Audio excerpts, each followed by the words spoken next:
예, 안녕하십니까. 우리 회원님들 오늘 또 이렇게 인사를 드립니다. 지난 그 연재된 방송에서 조명이 없이 촬영을 하다 보니까 얼굴이 좀 너무 컴컴하게 나온다는 의견들이 제기돼서요. 오늘 양쪽에다 이렇게 조명을 배치하고 지금 찍습니다. 좀 얼굴이 좀 나아졌나요? 예.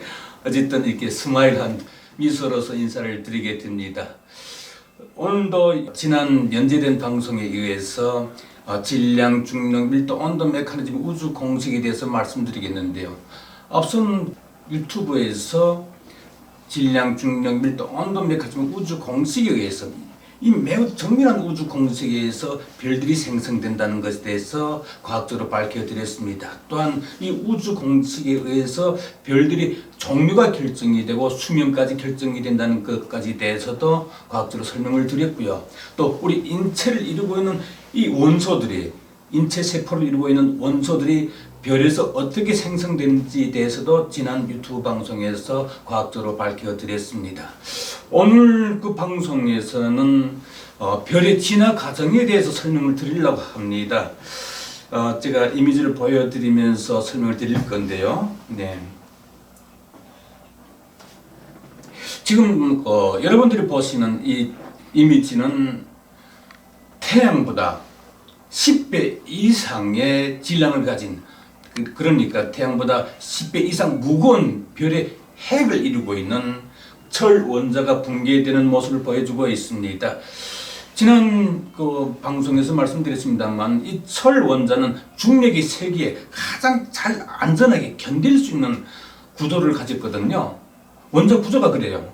이 원자들은 중력의 세기로부터 핵을 보호하기 위한 본능적 어떤 그런 것을 갖고 있는데 이 철 원자는 중력의 세기로부터 가장 안전하게 원자 핵을 지킬 수 있는 안정적 구조를 가졌다는 거죠. 예, 그럼에도 이 철 원자 껍데기가 이제 붕괴되는 경우가 있는데 태양보다 10배 이상 무거운 질량을 가진 별이 폭발할 때 그 폭발력에 의해서 그 별의 중심 핵을 이루고 있는 이 철 원자들이 지금 여러분들이 보시는 이런 모습으로 원자 껍데기가 붕괴되죠. 지금 보게 되면 원자 4개의 원자 껍데기가 층층 이루고 있고 그 바깥으로 지금 그 전자들이 궤도 운동을 하는데 이때 철 원자 껍데기가 붕괴되면서 그 4층의 껍데기 밖에서 궤도 운동을 하던 26개 전자들이 핵으로 이제 밀려 들어가는 거죠. 핵으로 밀려 들어가서 양성자와 결합을 하면서 중성자로 변환되게 되는 겁니다. 다음 이미지에서 제가 설명을 계속해 드릴게요.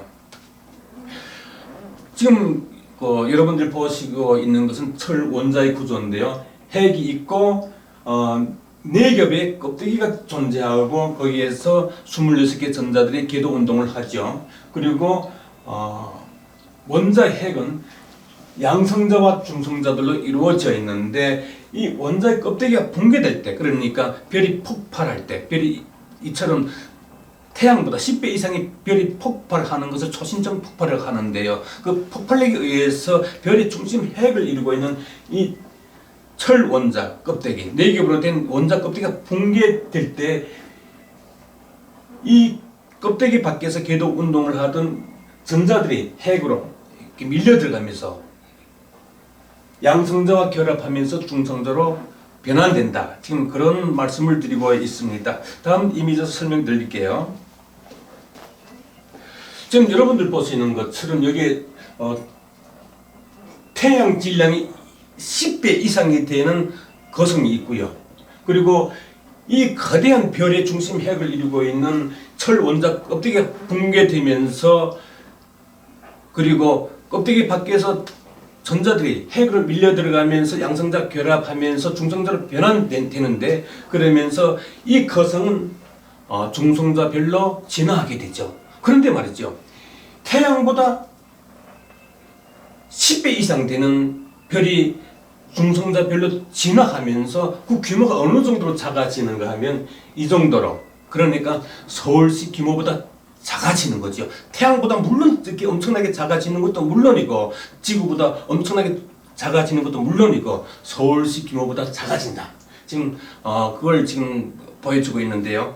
그럼 왜 그 별의 진화 과정에서 이렇게 부피가 이렇게 극단적으로 이렇게 축소되는지 거기에 대해서 설명을 드리겠습니다. 예. 여기 지금 보게 되면 그 원자 핵들로 만들어진 중성자별, 그러니까 아까 말씀드렸습니다만 그 태양보다 10배 이상의 무거운 질량을 가진 거성, 거대한 별의 중심 핵을 이루고 있는 철 원자들이 붕괴되면서 껍데기가 날아가고, 그리고 그 껍데기 밖에서 궤도 운동을 하던 전자들이 핵으로 밀려 들어가면서 양성자와 결합해서 중성자로 변환되게 되는데, 그 중성자들이 그냥 그 핵이죠. 핵으로 압축된 별, 그것이 중성자별인 거죠. 그러면서 규모가 확 줄어들게 되는데, 거기에 대해서 계속 다음 이미지에서 설명을 이어갈게요. 지금 보시는 것이 원자의 구조입니다. 원자의 구조를 놓고 보게 되면 원자의 껍데기가 존재하고 핵이 있죠. 그런데 대부분 빈 공간이죠. 빈 공간인데, 예를 들면은 이 그림에서 보여주듯이 원자 껍데기 안은 대부분 빈 공간인데, 그래서 원자의 빈 공간이 축구장 규모라고 하게 되면 원자 핵은 콩알 정도에 지나지 않는다. 그걸 지금 설명하고 있습니다. 아울러 이 원자의 빈 공간이 사라지고 원자 핵만 남게 되면 10만 배 정도 작아지게 된다는 거죠. 그래서 말하자면 이것이 중성자별이 서울시 규모보다 작아진 이유다. 그걸 지금 설명하고 있습니다. 다음 이미지 설명드릴게요. 지금 여러분들이 보시고 있는 것이 중성자별인데요. 중성자별의 구조를 보여주고 있습니다. 중성자별의 구조를 보게 되면 중성자 핵이 있죠. 아까 말씀드렸습니다만 그 철 원자는 그 핵이 양성자, 중성자로 이루어져 있는데, 그런데 이 별이 폭발하면서 초신성 폭발을 하면서 그 폭발력에 의해서 별이 그 태양보다 10배 이상의 무거운 별이 폭발할 때 그 폭발력에 의해서 그 별의 핵을 이루고 있는 철 원자들이 붕괴되면서 내교별이 된 철 원자 껍데기가 붕괴되면서 26개 전자들이 핵으로 밀려 들어가면서 양성자 결합하면서 중성자로 변환되게 되죠. 그래서 그 중성자 핵이 생겨나게 되고요.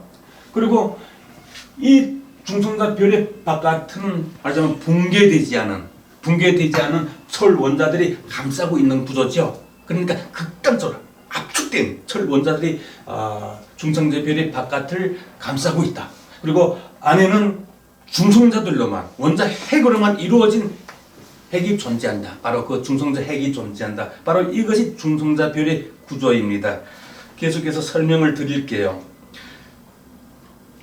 그런데 이 중성자 별의 핵도 붕괴되는 경우가 있죠. 어떤 경우인가 하면은, 예를 들어서 태양의 20배 내지 30배 이상의 무거운 질량을 가진 그 별의 세계, 그 별이 폭발할 때 그 엄청난 폭발력에 의해서 이 중성자 핵도 이제 붕괴되게 되는데요. 거기에 대해서 다음 이미지에서 설명을 드리겠습니다. 지금 여러분들이 보시고 있는 이 이미지는 중성자가 붕괴되는 모습을 보여주고 있는데요. 이럴 때 말하자면 그 태양보다 20배, 30배 이상 무거운 별이 폭발하면서 그 폭발력에 의해서 중성자 별의 핵을 이루고 있는 그 중성자도 붕괴될 수 있다. 그 경우 이 중성자는 3개의 코크 입자들로 이루어져 있고, 또 이 3개의 코크 입자들은 1837개 정도의 그 전자들로 이루어져 있고요. 한 개의 전자는 약 10억 개의 중성미자들로 이루어져 있고, 이 중성미자는 또 광자들로 이루어져 있는데요. 그것이 이제 다 해체 붕괴되게 되는 거죠. 다음 이미지에서 설명을 이어가겠습니다. 예, 지금 이 이미지에서 보여주듯이 이 중성자가 붕괴될 때 3개의 커크로 붕괴되고, 또 이 3개의 커크는 1837개의 전자들로 붕괴되고, 이 한 개의 전자는 약 10억 개의 중성미자들로 붕괴되고, 이 중성미자는 또 광자들로 붕괴되고, 이 광자는 진공 입자들로 붕괴되게 됐죠. 그리고 맨 마지막에 이렇게 붕괴되고 해체되고 맨 마지막에 남은 입자가 있을 게 아니에요.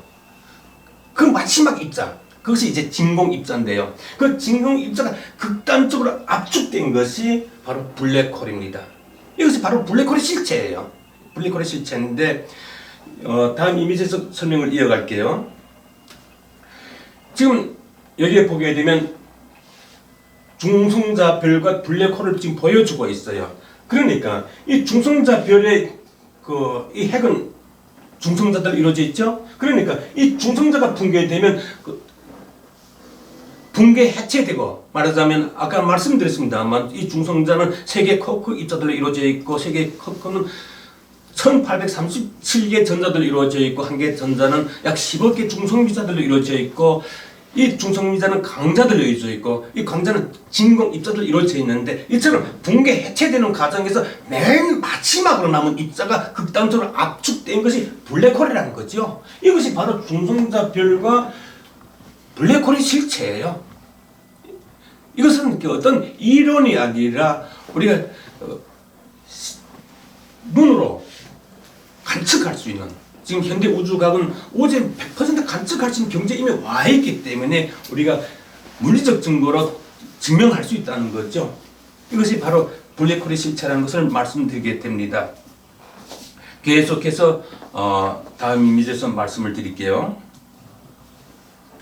여기 지금 보게 되면 중성자별과 블랙홀을 지금 보여주고 있죠. 그러니까 이 중성자별은 중성자가 이제 쿼크 입자들로 해체되고, 쿼크는 전자들로 해체되고, 전자들은 중성자들로 해체되고, 중성자는 광자들로 해체되고, 그리고 맨 마지막으로 남은 진공입자, 이 진공입자를 원입자라고 하는데요. 이 원입자라고 하는 것은 원래부터 있었던 입자다. 그리고 처음이자 맨 나중에 입자다.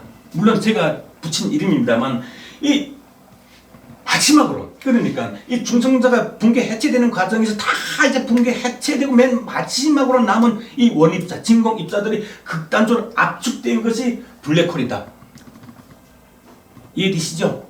이런 것은 어떤 이론이 아니라 실제 우주에 존재하는, 실제 현대 우주 과학 기술을 관측할 수 있는 물리적 증거라는 거죠. 이것이 바로 블랙홀의 실체입니다. 다음 이미지에서 설명을 드릴게요. 질문 있습니다. 예. 블랙홀이 핵인가요? 그러면 핵? 그렇지. 블랙홀은 이렇게 핵이죠. 그러니까 아까 말씀드렸습니다만 여기서 보게 되면 이제 철 원자가 이제 원자 껍데기 해체되고, 내기해버렸던 원자 껍데기 해체되고 그 바깥에서 궤도 운동을 하던 전자들이 핵으로 밀려 들어가면서 양성자와 결합하면서 중성자로 변한다 그랬잖아요. 그러니까 그 중성자, 이 핵이 극단적으로 압축된 것이 중성자별이란 말이죠. 그래서 중성자는 이런 구도를 가지게 돼 있고, 그런데 또 이 중성자별보다 질량이 더 무거운 별이, 말하자면 태양보다 20배 내지 30배 이상 더 무거운 질량을 가진 별이 폭발할 때, 그때는 이 중성자마저 붕괴될 수 있다. 그 경우 이 중성자는 3개의 쿼크로 해체되고, 이 3개의 쿼크는 또 1837개의 전자들로 해체되고, 1개의 전자는 약 10억 개 중성미자들로 해체되고, 중성미자는 광자들로 해체되고, 이 광자는 진공입자들, 그렇게 맨 마지막으로 남은 입자들이 극단적으로 압축된 것이 블랙홀이다. 이해되셨나요? 예, 이해됐습니다. 예. 그러면 이미지를 바꿔서 제가 계속 설명을 드릴게요. 그러니까 여기 지금 2개의 별을 보여주고 있는데요. 중성자 별을 보여주고 있고 블랙홀을 보여주고 있습니다. 그리고 그 밀도를 지금 비교해서 보여주고 있는데요. 이 중성자 별의 밀도는, 핵의 밀도는 1cm 입방당 10억 톤이 돼요. 예, 10억 톤이 되는데 왜 10억 톤이 되는가 하면, 아까 말씀드렸습니다만 이 전자는 이 원자 껍데기가 존재하고 있고 안은 대부분 빈 공간이란 말이죠. 이 빈 공간을 이 진공이 차지하고 있는데, 진공이 입고 있는 원입자들 차지하고 있고, 그리고 그 안에 이제 핵이 있는데, 핵의 크기는, 핵의 규모는 빈 공간 지름의 약 10만 분 정도. 물론 이렇게 질량이 무거울수록 그 빈 공간은 또 줄어들고, 질량이 가벼울수록 그 빈 공간은 넓어지기 때문에 정확히 딱 이야기할 수는 없습니다만 약 10만 배 정도. 그러니까 이 빈 공간이 축구장이라 하게 되면 핵이 차지하는 공간은 콩알 정도, 그 정도밖에 안 되는 거예요. 그러니까 그 별이 폭발할 때, 초신성 폭발을 할 때 그 폭발력에 의해서 핵을 차지하고 있는 철 원자들의 붕괴되면서 껍데기가 날아가고 빈 공간이 사라지고 핵만 이제 차지해서 핵만 이제 극단적으로 압축돼서 이 중성자표를 이루기 때문에 그러니까 이 빈 공간은 완전히 없어지는 거예요. 핵만 이렇게 압축돼서 중성자별이 이렇게 생겨나기 때문에 1cm 입방당 10억 톤 정도가 된다는 거죠. 그런데 이 중성자별보다 더 무거운 별, 그러니까 태양보다 20배, 30배 이상의 무거운 질량을 가진 별이 초신적 폭발을 할 때 이 중성자마저 이제 붕괴되게 되는데요. 그때 18배로 더 압축이 되는 거죠. 그러니까 이 중성자별은 코크 입자들로 해체되고 코크 입자들은 전자들로 해체되고 전자는 중성미자들로 해체되고 중성미자는 광자들로 해체되고 광자는 맨 마지막 진공 입자들로 해체되고 그렇게 해서 맨 마지막으로 남은 이 원입자들, 진공 입자들 극단적으로 압축돼서 블랙홀이 되는데 18배 정도로 더 압축이 되는 거예요. 이해되셨나요? 네? 이것이 바로 이런 것은 물리적 증거죠. 이런 것은 주장을 위한 이론이 아니라 실제 우주에 존재하는 현대 우주 과학 기술로 관측할 수 있는 물리적 증거예요. 그래서 블랙홀의 밀도는 1cm 방당 180억 톤 되는 거예요. 그러니까 여기서 우리가 이걸 이렇게 명심해야 돼요. 중성자별은 원자의 빈 공간이 사라지고 핵만 극단적으로 압축돼서 밀도가 10억 톤이 나간다고 하게 되면 블랙홀의 밀도는 이 중성자마저 붕괴되고 해체되고 맨 마지막으로 남는 진공 입자들이 극단적으로 압축되면서 18배로 더 압축이 돼가지고 1cm 입방당 180억 톤이 나간다. 이것이 블랙홀의 실체예요. 이 블랙홀의 실체를 알게 되면 우주의 모든 진실을 다 밝힐 수가 있어요. 예, 그거에 대해서는 다음 기회에 계속해서 설명을 드리겠습니다만, 이 이미지에서는 지금 블랙홀을 보여주고 있죠. 이 블랙홀의 밀도, 말하자면 이 블랙홀은 아까 이 중성자가 극단적으로 이렇게 이제 압축이 되고 압축되고, 예? 그래서 1cm 입방당 10억 톤이 나간다고 하게 되면 그 중성자가 또 붕괴될 때 붕괴 해체되면서 맨 마지막으로 남은 진공자들 극단적으로 압축이 돼서 18배로 더 압축이 되는 거죠. 중성자별보다 더 18배 압축이 돼가지고 1cm 입방당 180억 톤 나가는 바로 이 블랙홀의 실체를 지금 보여주고 있는 거죠. 다음 이미지에서 설명을 이어가겠습니다. 여기 지금 보게 되면 지금 우주의 그 비율을 보여주고 있는데요. 지금 우주의 비율을 보게 되면 암흑 에너지라고 하는 진공이 차지하는 공간이 한 73%가 돼요. 그리고 암흑 물질, 이 앞으로 이제 그 암흑 에너지 진실에 대해서, 암흑 물질의 진실에 대해서 계속해서 밝혀드리겠습니다만, 이 암흑 물질이 차지하는 공간은 23%. 그러니까 이 진공이 차지하는 공간, 우주 공간, 말하자면 그 암흑 에너지가 차지하는 공간은 73%. 그리고 암흑 물질이 차지하는 공간은 23%. 그리고 여기에서 우리가 눈으로 보고 확인할 수 있는 이 별들 있잖아요. 은하들. 이것이 한 4%가 되는데 4% 중에서 별이나 은하가 차지하는 공간이 0.4%. 그리고 성간 물질, 수소로 대부분이 수소로 이루어진 이제 구름을 이제 성운이라고 하는데 그런 성간 물질이 차지하는 공간이 한 3.6%가 존재하거든요. 그런데 말이죠. 우주에는 두 가지 종류의 진공이 존재하는 거예요. 말하자면 블랙홀이라고 하는 극단적으로 압축된 진공이 하나 존재하고, 그리고 암흑 에너지라고 하는 전혀 압축되지 않은 자연 상태의 그 진공이 존재하는 거죠. 암흑 에너지라고 하는 압축되지 않은 진공과 블랙홀이라고 하는 극단적으로 압축된 진공, 이 두 가지 종류의 진공이 존재한다는 걸 지금 보여주고 있고요. 그리고 여기서 중요한 것은 그럼 이 진공은 무엇으로 이루어졌느냐? 아까 말씀드렸습니다만 이 진공의 실체는 중성자별이 블랙홀로 진화하는 과정에서 중성자가 코크 입자들로 해체되고, 코크 입자는 전자들로 해체되고, 전자는 중성미자들로 해체되고, 중성미자는 광자들로 해체되고, 광자는 진공 입자들로 해체되고, 말하자면 이 진공 입자를 원입자라고 하는데, 그러니까 이 원입자들이 극단적으로 압축된 것이 블랙홀의 밀도, 그 무게고요. 그리고 이 암흑 에너지는 그 원입자들이 압축되지 않은 자연 상태의 진공이라고 하는 거죠. 그래서 우주에는 블랙홀이라고 하는 압축된 진공과 또 암흑 에너지라고 하는 압축되지 않은 진공이 존재하는데요. 이 두 개의 진공은 원입자들로 이루어져 있다는 거죠. 이 원입자들은 원자의 대부분 빈 공간을 차지하는 진공을 이룰 뿐만 아니라 우주 무한 공간을 이루고 있어요. 그리고 이 원입자들은 에너지가 있는 곳에 이제 몰려들면서 결합하는 특징이 있는데요. 여기 지금 보게 되면 또 하나의 이미지가 지금 보여지고 있는데요. 이 이미지는 에너지가 발생하는 곳에 원입자들이 몰려들면서 결합하는 모습을 지금 보여주고 있는데 이 진실에 대해서는 다음 시간에 좀 더 구체적으로 말씀을 드리겠습니다. 예, 오늘은 이만 하겠습니다. 예, 감사합니다.